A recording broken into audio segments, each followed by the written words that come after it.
वजारत ख़जाना की जानिब से एक माहाना आउटलुक रिपोर्ट जो हर माह जारी की जाती है वो जारी की गई है और उसमें कुछ मुआशी आशारिये जो शुरू के 4 महीने माली साल के गुजरे हैं इससे मुताल्लिक कुछ आदाद शुमार शेयर किए गए। ज़रा आपसे भी वो आदाद शुमार शेयर करते हैं कि अब तक जो ये 4 महीने गुजरे हैं इसमें जो रेमिटेंसेस पाकिस्तान में आई हैं वो 10.6 अरब डॉलर की रिकॉर्ड की गई हैं, जबकि इम्पोर्ट और एक्सपोर्ट जो कि ज़ाहिर किसी भी मईशत में बड़ी इंपॉर्टेंस रखता है, रीढ़ की हड्डी की हैसियत रखता है, उससे मुताल्लिक अगर इसके आदाद शुमार आपसे शेयर करें तो मुल्क की एक्सपोर्ट में 32 इजाफा हुआ है इन 4 माह में और अब ये 9.7 अरब डॉलर तक पहुँच गई हैं। लेकिन बुरी खबर यह है कि जो इम्पोर्ट है मुल्क की उसमें इससे भी दुगना इजाफा हुआ है और इसका फिगर है 66.6% इजाफा और ये मजमूई तौर पर अब 23.5 अरब डॉलर तक पहुँच गई हैं। यानी जो तिजारती ख़जाना है हमारे मुल्क का वो इस वक्त 13.8 अरब डॉलर इस माली साल में पहुँच गया, जो कि ज़ाहिर है हमारी मईशत पर एक मनफी असर मुरतब कर सकता है। इसके अलावा महंगाई के कुछ फिगर्स भी इसमें शेयर किए गए हैं, जिसमें यह बताया गया कि अक्टूबर के महीने में जो महंगाई की शरह है वो 9.2% रही है और गुज़िश्ता साल नवंबर में जो महंगाई की शरह थी वो 8.3% थी। यानी इसमें भी गुज़िश्ता साल के मुकाबले में तकरीबन 1% इजाफा है और शहरों में अगर महंगाई की शरह देखी जाए तो वहाँ 12% है, जबकि देहात में इसमें 10% इजाफा हुआ है। इस पूरी सूरत से मुताल्लिक गुफ्तगू करते हैं हम सलमान शाह साहब, साबिक़ वज़ीर ख़जाना हमारे साथ मौजूद हैं। माहिर माशियात भी हैं। हमारी इकॉनमी या इन आशारियों के साथ मजबूत होने जा रही है या फिर चूँकि एक नया मिनी बजट भी आने वाला है, IMF के साथ डील भी फाइनल तकरीबन हो चुकी है, तो उसके बाद क्या हमारी मईशत मज़ीद अबतरी की तरफ जा सकती है और एक आम आदमी पर मज़ीद बोझ पड़ सकता है। बहुत शुक्रिया सलमान साहब प्रोग्राम के लिए आपने वक्त निकाला। ये जो ट्रेड डेफिसिट हम देख रहे हैं ये इन 4 माह में ये 13.8 अरब डॉलर तक पहुँच गया। सलमान साहब, जब तक ये हमारा इम्पोर्ट बिल कम नहीं होगा, एक्सपोर्ट्स बढ़ेंगी नहीं, तो क्या हमारी मईशत एक मजबूत मईशत कहला सकेगी? सलमान साहब देखिए, ये बहुत ही एक कलीदी सवाल है, क्योंकि हमारी इकॉनमी जो है जब भी थोड़ी सी भी ग्रोथ करना शुरू करती है तो हमारा इंपोर्ट बिल बहुत ज़्यादा बढ़ जाता है और उसकी एक जो सेंट्रल रीज़न है या जो जिसको आप कह सकते हैं जिसकी रूट कॉज है वो हमारी एनर्जी सेक्टर है, क्योंकि एनर्जी हमारी इतनी इम्पोर्टेड है और सब के सब उसमें कोला हो, ऑयल है, गैस है, ये तमाम चीज़ें जो हैं इम्पोर्टेड हैं और जब भी इंटरनेशनल प्राइस ऊपर जाती है तो हमें मुसीबत पड़ जाती है और जब भी हमारी इकोनॉमिक ग्रोथ होती है और उसमें ज़्यादा एनर्जी लगानी पड़ती है तो फिर भी हमारा खसारा बनना शुरू हो जाता है। सही। तो ये एक किस्म का प्रॉब्लम है जिसको हम कह सकते हैं कि ये स्ट्रक्चरल प्रॉब्लम है हमारी इकोनॉमी का और इसकी वजह ये है कि पिछले 40 साल से हमने कोई डैम नहीं बनाए और उसके साथ साथ जो डोमेस्टिक हमने जो करनी चाहिए थी एक्सप्लोरेशन कि हम अपने मुल्क के अंदर ही तवानाई के ज़ख़ीरे ढूंढें, वो पूरी तरीके से नहीं किए। हमने शमसी तवानाई के ऊपर कोई नहीं दिया, फोकस नहीं किया।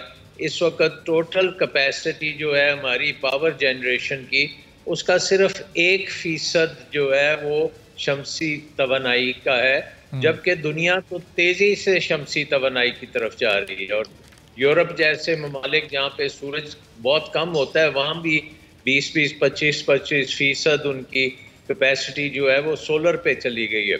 सो अब बहुत सी कोताहियाँ हैं जिसकी वजह से अब हमें मसला अपनी इकोनॉमी में आता है जो कि एनर्जी ड्रिवन है। ये हुकूमत अपने 3-3.5 साल पूरे करने जा रही है। जब इस हुकूमत ने अपने 2.5 साल पूरे किए थे तो इमरान खान साहब ने कहा था कि मुश्किल वक्त गुजर गया है, 2-2.5 साल का था, लेकिन ये पिछले 1 साल में जो आवाम पर ये बोझ पड़ा है, ये घी की कीमत तकरीबन 58 रुपये बढ़ गई है, तेल की कीमत 53 रुपये 1 किलो की बढ़ गई है, बिजली की कीमत में 47% इजाफा हुआ है, पेट्रोल की कीमत में 1 साल में 40% इजाफा हुआ है, अद्वियात में 12% तकरीबन इजाफा हुआ है।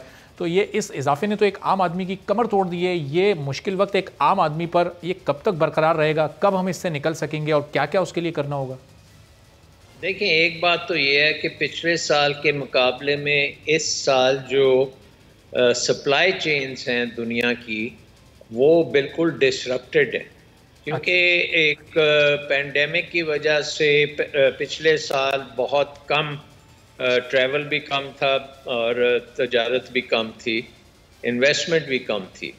लेकिन जब ये पिछला पेंडेमिक कुछ काबू में आया और दुनिया की इकोनॉमीज खुलनी शुरू हुई तो उससे शॉर्टेजेस क्रिएट होनी शुरू हुई और हमने देखा कि ट्रांसपोर्ट और लॉजिस्टिक में शिप्स के किराए जो हैं वो भी 2-3 गुना बढ़ गए, मिलते ही नहीं है। अमेरिका में भी इन्फ्लेशन उसी की वजह से है, यूरोप में भी inflation all time high inflation है। सो पिछले साल में और इस साल में तो ये एक इंटरनेशनल इम्पैक्ट है जिसको आप कह सकते हैं कि एक एक्सटर्नल आपको शॉक मिला है आपकी इकोनॉमी को, और उससे निपटने के लिए दो चीज़ें चाहिए थी। एक ये हमें चाहिए था कि हमारे पास इतने ज़्यादा रिजर्व्स होते, कम अज़ कम हमारी इंपोर्ट बिल से के मुकाबले में 6 महीने के रिजर्व्स होने चाहिए।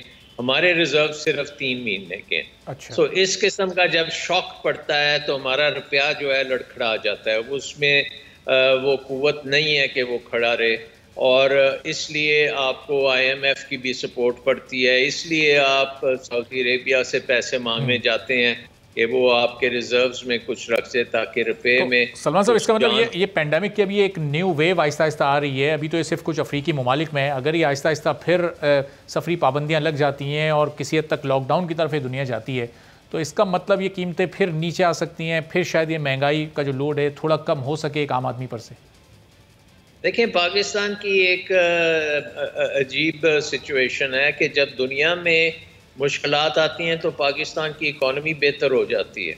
अच्छा। और इसमें उसकी वजह ये है कि तेल की कीमतें सस्ती हो जाती हैं। देखें, इस दफ़ा $85 पे गई, और ये नई वेव आई है जो ओमिक्रॉन है, इसकी वजह से वो $75 पे आ गई, 85 से 75। तो ये और नीचे 2 रोज पहले और नीचे गई थी, 1-2 रोज में इसने फिर थोड़ा कवर किया है, 70 तक भी चली गई थी। अभी भी अनसर्टिनिटी बहुत ज़्यादा है, अभी भी ये नहीं कहा जा सकता कि ये वापस 85 पे चले जाएगी, हो सकता है ये 65 पे भी जा सकती है। अच्छा। सो हमने देखना है कि अगर तो हमें अगले 3-4 माह मिल जाते हैं, कीमत एनर्जी की ज़रा नीचे आ जाती है तो हम संभल जाएंगे। अच्छा। लेकिन इसके साथ साथ हमें बहुत ज़्यादा रिफॉर्म्स करने की ज़रूरत है, और वो पहले जो मैंने इंडिकेट ही की है कि एनर्जी सेक्टर को हमें टोटली रिफॉर्म करना पड़ेगा और बड़ी तेज़ी से करना पड़ेगा, और बड़ी तेज़ी से हमें शमसी तवानाई को इंडक्ट करना पड़ेगा, और अगले 6 महीने में ये आ जानी चाहिए शमसी तवानाई। अच्छा।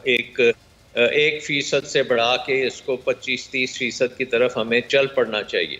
इसके साथ साथ आपको फॉरेन इन्वेस्टमेंट भी बहुत चाहिए, और वो चीन और यूरोप और अमेरिका और जहाँ से भी आ सकती है। सब्सक्राइब करें और बेल दबाएं ताकि कोई खबर रह न जाए।